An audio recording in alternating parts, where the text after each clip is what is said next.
Hello friend, आपका अपने channel e learning भी देना मैम चैनल पर स्वागत है।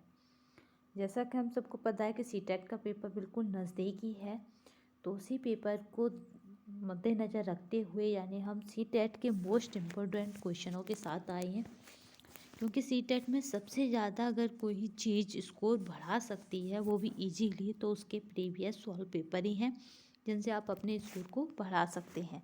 क्योंकि सीटेट का पूछने का तरीका हर बार पैटर्न एक ही है, पैटर्न चेंज नहीं किया है, तथा उसके एरिया भी डिसाइड है कि वो वहाँ से ज़्यादा पूछेगा या यहाँ से ज़्यादा पूछे, यानी किस किस एरिया से ज़्यादा पूछेगा।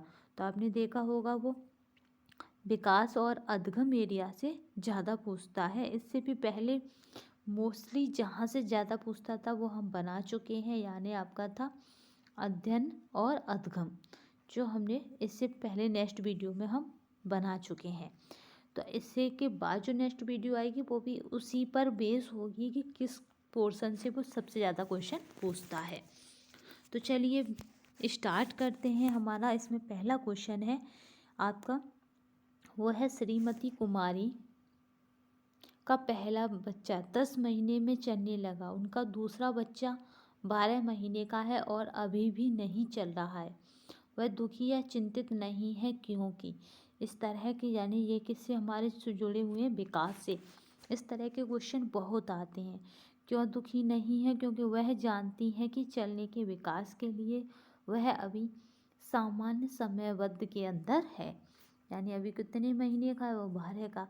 तो यानी वो चलने का जो विकास है उसके लिए क्या है, भी सामान्य समयबद्ध है, यानी चल ही जाएगा, ऐसी कोई चिंता की बात नहीं है। निम्नलिखित में से किसको मुख्य ग्रंथि कहते हैं? तो आप सब जानते हैं कि जो हमारी पीयूष ग्रंथि है उसको ही मुख्य ग्रंथि कहते हैं। और पीयूष ग्रंथि याद रखना, ये अंतःस्रावी है, यानी इसका जो स्राव है वो अंदर होता है शरीर में। नेक्स्ट चलते हैं। विकास के लिए निम्नलिखित में से कौन सा एक उचित है? तो हमारा जो इसमें राइट आंसर है वो देख लेते हैं कौन सा है। तो वो हमारा है बी, सामाजिक सांस्कृतिक संदर्भ में विकास एक महत्वपूर्ण भूमिका निर्वाह करता है। जो सामाजिक सांस्कृतिक संदर्भ है उसमें विकास क्या करता है, एक महत्वपूर्ण भूमिका निर्वाह करता है। नेक्स्ट क्वेश्चन चलिए, बाल काल होता है, इसने पूछा बाल काल होता है, तो हम सब जानते हैं 6ठे वर्ष से लेकर 12 वर्ष की आयु को हम बाल काल कहते हैं। एक नज़र डाल लेते हैं यहाँ पे महत्वपूर्ण अवस्थाओं पर, क्योंकि ये सीटेट के लिए मोस्ट इम्पोर्टेंट है। तो पहली अवस्था हमारी शैशवावस्था है, जिसको इन्फेंसी एज कहते हैं, ये होती है जन्म से 5 से 6 वर्ष तक। दूसरी अवस्था है हमारी बाल्यावस्था, जिसको हम चाइल्डहुड कहते हैं, वो हमारी है 5 से 6 या 6 से 12।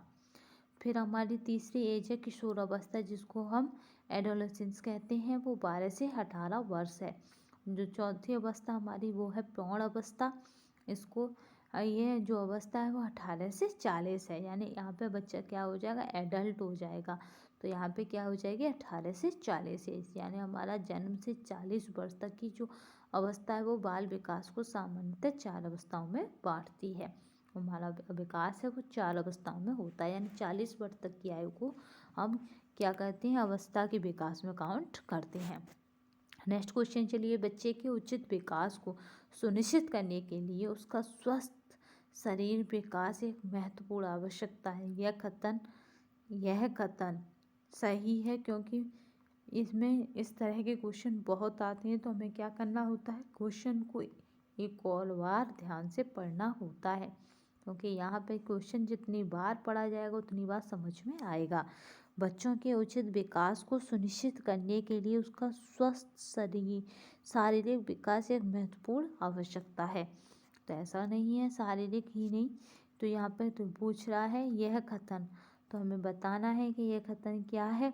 इसमें जो राइट आंसर है वो है हमारा बी, सही है, क्योंकि शारीरिक विकास के अन्य बच्चों के साथ अंतः संबंधित है, यानी शरीर स्वस्थ है तो आदि बीमारियां तो वैसे ही नहीं होती।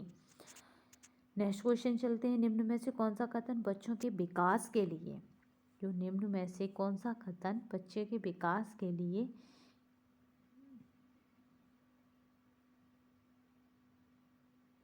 निम्न में से कौन सा कथन बच्चे के विकास में परिवेश की भूमिका का समर्थक करता है? जो बच्चा है उसके विकास में जो उसका परिवेश है उसकी भूमिका का क्या कर रहा है, ये समर्थन कर रहा है। तो इसमें राइट जो आंसर रहेगा वो रहेगा पिछली कुछ शताब्दियों में बुद्धि लब्धांक परीक्षाओं में विद्यार्थियों के औसत प्रदर्शन में लगातार वृद्धि हुई है। तो यानी ये उसके परिवेश का क्या कर रहा है, समर्थन कर रहा है। नेक्स्ट क्वेश्चन चलते हैं। परिपक्व विद्यार्थी, तो यहाँ पे क्या होंगे, अपने अध्ययन में कभी कभी भावनाओं की सहायता चाहते हैं। नेक्स्ट क्वेश्चन चलते हैं। शिक्षण का विकासात्मक परिप्रेक्ष्य शिक्षकों से यह मांग करता है कि वे क्या करेंगे, विकासात्मक कारकों के ज्ञान के अनुसार अनुदेशन युक्तियों का अनुकूलन करेंगे। तो वो क्या करेंगे, शिक्षण का विकासात्मक परिप्रेक्ष्य शिक्षकों से यह मांग करता है कि वे विकासात्मक कारकों के ज्ञान के अनुसार अनुदेशन युक्तियों का अनुकूलन करेंगे। नेक्स्ट पॉइंट पे चलते हैं, नेक्स्ट क्वेश्चन पे। तो हमारा नेक्स्ट क्वेश्चन है,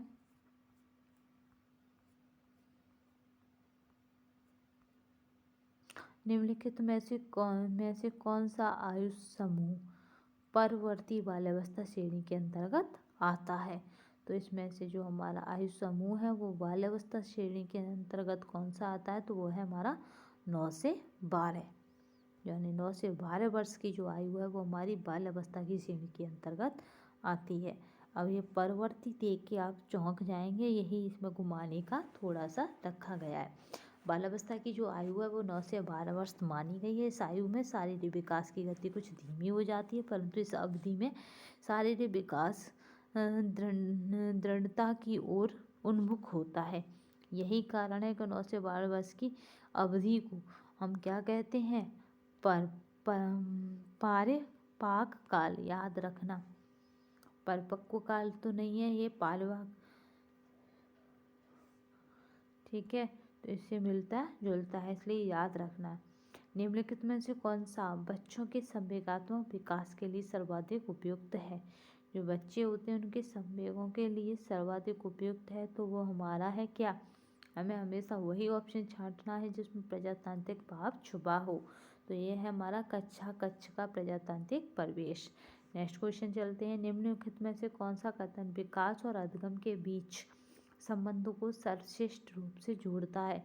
यानी विकास भी लेगा, वो अधिगम भी लेगा और सर्वश्रेष्ठ रूप से उसे जोड़ेगा। तो इसका जो राइट आंसर है वो हमारा है डी, अधिगम और विकास एक जटिल रूप से अंतः संबंधित है। नेक्स्ट क्वेश्चन चलते हैं। चरित्र का विकास होता है तो हमें क्या करना है, उपयुक्त सभी से। एक सामान्य 12 वर्ष की आयु के बच्चे में सबसे अधिक होना संभव है। तो जो 12 वर्ष का बच्चा है आप सब जानते हैं कि वो क्या करता है, समकक्षी के अनुमोदन के लिए बेचैनी रहती है, यानी वो अपने फ्रेंड सर्कल में ही ज़्यादातर रहना पसंद करता है। अल्पवयस्क बच्चों के अधिगम में अभिभावकों की भूमिका होनी चाहिए। जो अल्पवयस्क हैं, अल्पवयस्क बच्चों के अधिगम में क्या है, अधिगम में अभिभावकों की भूमिका होनी चाहिए। तो इसमें जो राइट आंसर होगा वो है अग्रसक्रिय। बचपन का सांप्रदायिक दृष्टिकोण की मान्यता, वो है हमारी, इसमें जो राइट आंसर रहेगा वो है कि बचपन में क्या है, सांप्रदायिक दृष्टिकोण की मान्यता, तो वो है हमारा बचपन वृद्धि एवं परिवर्तन का एक अनूठी अवधि है, क्योंकि वृद्धि भी होती है साथ में उसमें क्या होते रहते हैं, परिवर्तन भी होते रहते हैं। तो उनका क्या है, एक अनूठी अवधि है, यानी इन दोनों का एक होना ही है। विकास के किस काल को अत्यधिक दबाव और तनाव, ये मोस्ट इम्पोर्टेंट है, विकास के किस काल को अत्यधिक दबाव तनाव का काल कहा जाता है? तो वो हमारा है किशोरावस्था। हॉल ने ये डेफिनेशन किसकी, हॉल की, हॉल ने कहा कि जो किशोरावस्था है वो अत्यधिक तनाव दबाव का काल है। नेक्स्ट चलते हैं। विकास का वही संबंध परिपक्वता से है जो उद्दीपन का डस है, तो वो है उद्दीपन का किससे है, क्रिया से। वही संबंध विकास का किससे है? परिपक्वता से। शैशवावस्था में बच्चों की क्रियाकलाप डॉट डॉट होते हैं। जो शैशवावस्था उसमें बच्चों के क्रियाकलाप होते हैं तो वो है मूल प्रत्यात्मक। जो इसका राइट आंसर है वो हमारा ए यानी मूल प्रत्यात्मक। नेक्स्ट क्वेश्चन पे चलते हैं।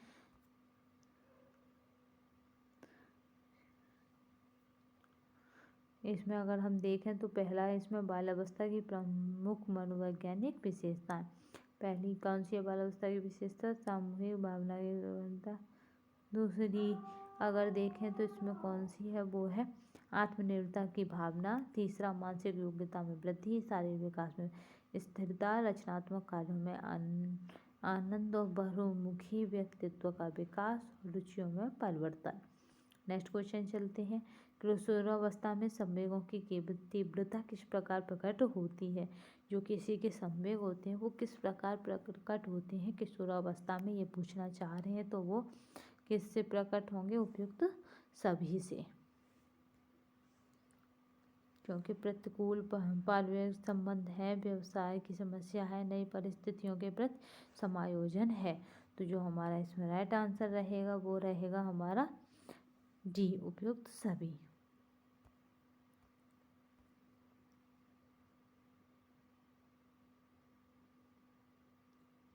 नेक्स्ट क्वेश्चन चलते हैं। सामाजिक प्रत्याशाओं के अनुरूप व्यवहार की योग्यता का अधिगम सामाजिक विकास कहा जाता है। उक्त कथन है तो ये हमारा जो कथन है वो है हमारा हरलॉक का। याद रखना कि ये हरलॉक जो है आपकी मनोवैज्ञानिक है। तो ये किसका कथन है? सामाजिक प्रत्याशाओं के अनुरूप व्यवहार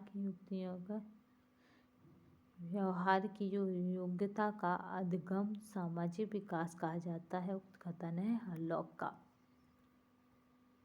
बाल विकास में क्या नहीं है? बाल विकास में गर्भावस्था से किशोरावस्था का अध्ययन होता है। जो बाल विकास है उसमें हम गर्भावस्था से किशोरावस्था तक का अध्ययन करते हैं।